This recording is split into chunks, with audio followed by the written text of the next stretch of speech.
It's funny how the DC in my mind looks so different than the one I drive to every day. In my mind, the sky is so blue and bright, I still have a hard time looking up at it through my mirrored sunglasses and the hair that's always hanging in my face. In my mind, I'm wearing a blue sundress, it was my favorite and checkered, and I'm wearing my Doc Martens and a watch, band facing up so it looks like a bracelet. My friend Kate and I are walking down the street talking about how we're going to live here because this city is amazing and become FBI agents. We're walking too far back from the group, and eventually my teacher's going to say something about it again, but for now she's being cool. The group stops at a table with Native American artifacts. Some guys are playing music on empty plastic drums, and my friend Shay drags me closer and we start dancing. We're probably in someone's home video right now, not looking nearly as cool as we think we did. Shahacha starts flirting, and I wander back to the table. Kate starts pointing at a bunch of things, and they're really neat, but I don't have much money. She holds up a turtle and starts laughing and says I have to get it. She calls me a turtle because I'm slow and cranky and like to stay in my shell.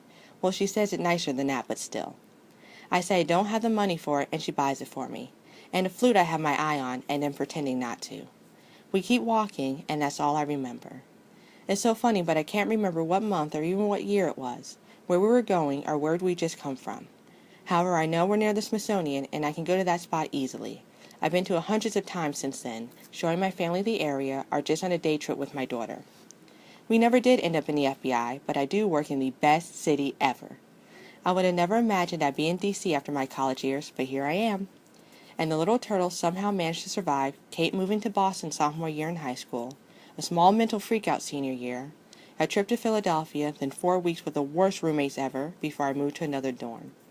The turtle, who has yet to be named, survived moving in with my boyfriend and my best friend Lisa into a row home with a crack house on the corner and a pretty decent band sharing a wall. Then it traveled to Baltimore Avenue to live with my boyfriend and my best friend Sadette in an apartment on the 3rd floor with no laundry. We learned later that they tell students they have laundry, but it never worked ever. Also, the rat-filled apartment costs almost as much as my mortgage does now.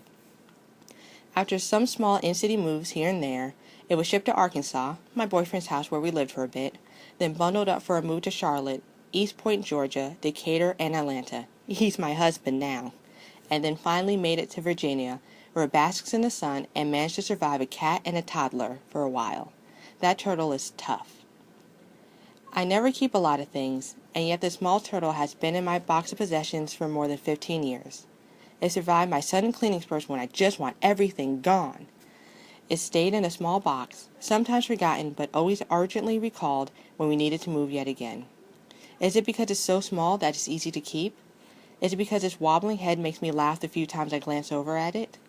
Or is it because it makes me remember that bright blue day when I was with my best friend in the whole world in the best city in the universe, and we were going to be FBI agents and discover the truth about the X-Files, and I was going to pay her back for the turtle then because we'd be grown-ups and rich and I could afford it.